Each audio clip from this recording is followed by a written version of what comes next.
नूरुल सहारा की कहानी। रेगिस्तान की रोशनी। यह कहानी थार के एक प्राचीन सुनसान रेगिस्तान की है, जहां एक पुराना किला सदियों से रेत में दबा हुआ था। गांव के लोग मानते थे कि वह किला अभिशप्त है और वहां कोई नहीं जाता था। मगर एक ऊंट चराने वाली साहसी लड़की नूरा हर दिन अपने ऊँटों को चराते हुए उस खंडहर के पास से गुजरती थी, अफवाहों की परवाह किए बिना। एक दिन एक भीषण रेत का तूफान उठा। तेज हवाओं ने किले की रेत को उड़ा दिया और एक छुपा हुआ पुराना कक्ष बाहर आ गया।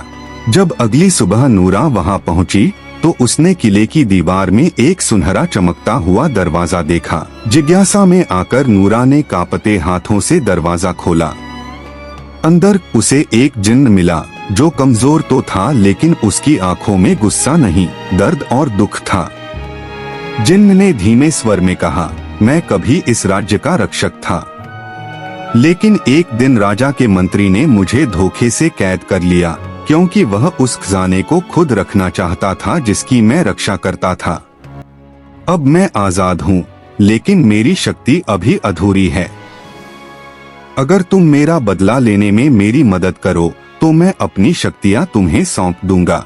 डर के बावजूद नूरा ने साहस दिखाया और मदद करने का वादा किया। जिन्न ने बताया कि वह मंत्री अब एक निर्दयी साहूकार बन चुका है, जिसने गांव के लोगों को कर्ज में जकड़कर गुलाम बना लिया है। जिन्न ने नूरा को सिखाया कि रेगिस्तान की हवाओं से कैसे बात करनी है, रेत में छुपे संदेशों को कैसे पढ़ना है और रेत में रहने वाले जीवों से कैसे मदद लेनी है। धीरे धीरे नूरा ने रेगिस्तान की भूली बिसरी जादुई विद्या को सीख लिया।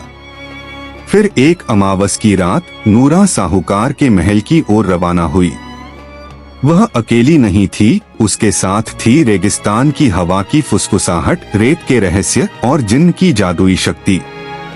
महल के अंदर नूरा ने साहूकार का सामना किया। क्रोध में आकर साहूकार ने खुद को काले जादू से एक भयानक राक्षस में बदल लिया, लेकिन नूरा शांत रही और उसने जमीन पर एक जादुई चक्र खींचा। वह चक्र रेगिस्तान की रोशनी से चमक उठा और राक्षस उसमें कैद हो गया। फिर नूरा ने एक मंत्र बोलते हुए रेत को बुलाया और उस राक्षस को जमीन के नीचे दफन कर दिया। जब सब शांत हो गया, जिन्न ने नूरा से पूछा, तुम तो बस एक साधारण ऊंट चराने वाली लड़की थी, तुमने यह सब कैसे किया? नूरा मुस्कुराई और बोली, मेरे पास केवल साहस था, बाकी सब रेगिस्तान ने मुझे सिखाया। जिन्न ने प्रसन्न होकर आकाश की ओर देखा और फिर नूरा को एक चमकता हुआ राजदंड सौंपा।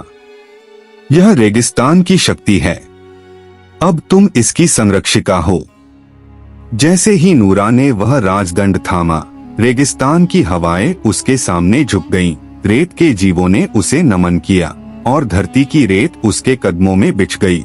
अब वह केवल एक लड़की नहीं रही थी, वह बन चुकी थी नूरुल सहारा, रेगिस्तान की रोशनी, जो अंधकार से लड़ने और अपनी धरती की रक्षा करने के लिए जन्मी थी। उस दिन से नूरा ने गांव वालों को कर्ज से मुक्त कराया, पुराने किले को फिर से बसाया और रेगिस्तान में एक नई जिंदगी की शुरुआत की। बच्चे उसकी कहानियां सुनते हुए सोते थे, बुजुर्ग उसकी लंबी उम्र की दुआ करते थे और रेगिस्तान की हवा उसका नाम गुनगुनाती थी।